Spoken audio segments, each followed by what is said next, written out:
there are total 7 assumptions. The first assumption is the plane section normal to the axis remain plane after bending. Second assumption is the tensile strain of the concrete is ignored. Only steel rod carry the tensile force. Concrete and the steel act together. Basically, it is saying the strain compatibility. First assumption here is saying that plane sections which is normal to the neutral axis will remain plane after the bending. So these assumptions I already explained. See here, the first 3 assumptions are the same what we discussed in the working state method. So it will be better if you go to that working state method in the last lecture, in the lecture number 3. Okay, that will be very clear for you. I already explained very clearly there.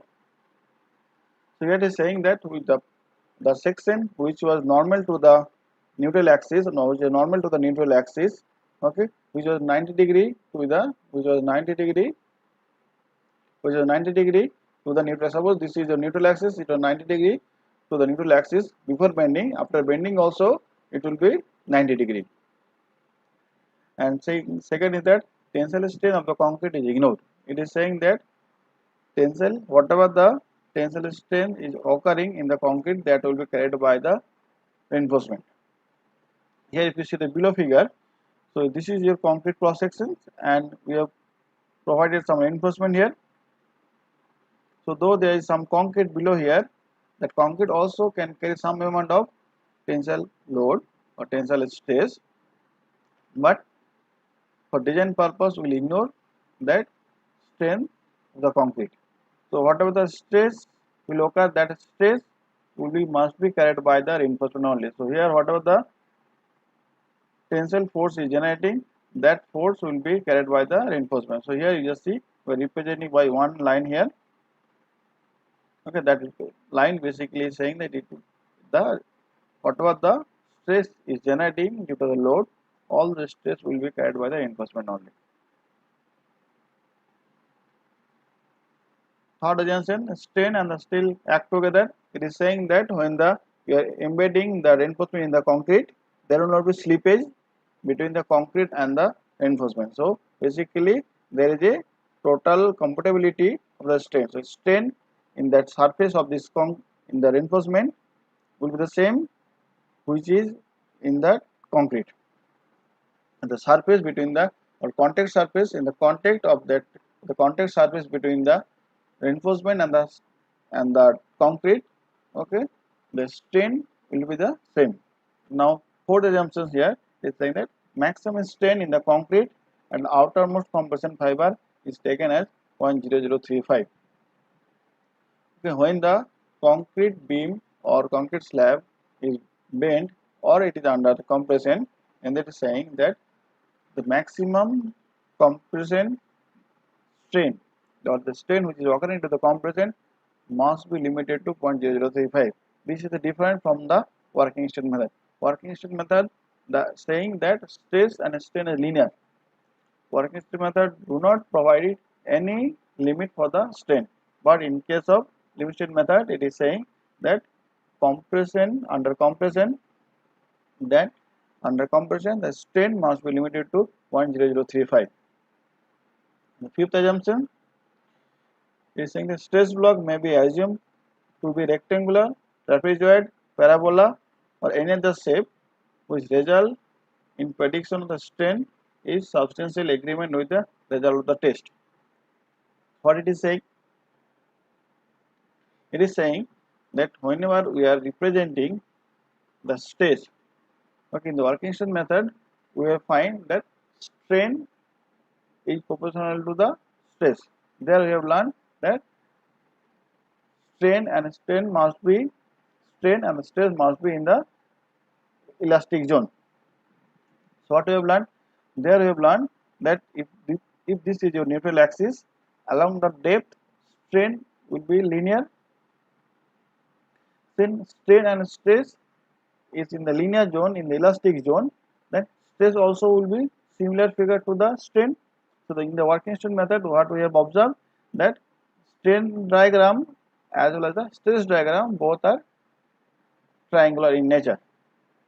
So here for the working state method, this upper portion was triangle for the strain as well as for the stress. In the below one, the same assumption was there. Only reinforcement can carry the load. So there is only one line here. There is no stress block here.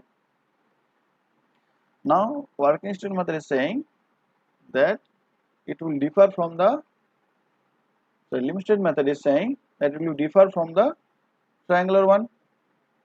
It is saying it can be any shape, just like rectangular or trapezoid or parabola or any other shapes which is satisfying to your experimental result. In the working strain method, we have observed that this stress block was triangular, but here in the limit state method, most suitable cases what we assume that initially it is rectangular and then there is parabolic in nature. So this is the difference with the working strain method. First difference is that in the strain, working strain method do not define any strain limit,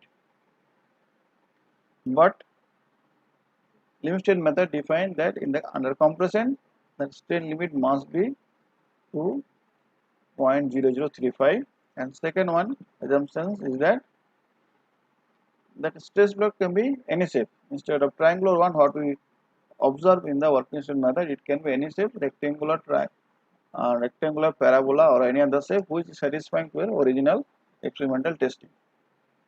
So most of the cases you will find we assume that initially this is your rectangular then parabola. You will observe the most of the cases your one main job will be to find this value k2x. What is the value of k2? You will find that is a major job in the designing also. Now what is the sixth assumption? Sixth assumption is saying that stress in the reinforcement are derived from the representative stress strain curve from the type of steel used.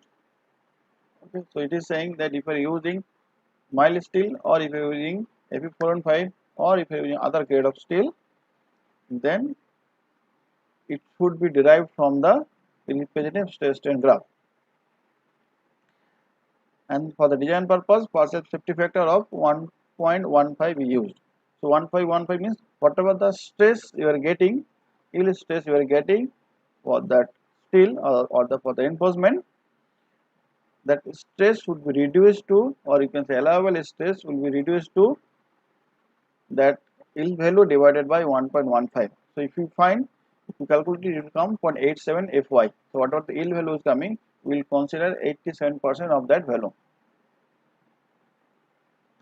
And sixth assumption is saying that maximum strain in the tension reinforcement in the section of failure shall not be less than that particular value Fy by 1.15 ES plus 0.002. So it is saying that you should have some allowable strain. You should have sufficient strain so that before failure that occupant can get the warning, yes, there is some excessive deflections, now you may have to vacate the room.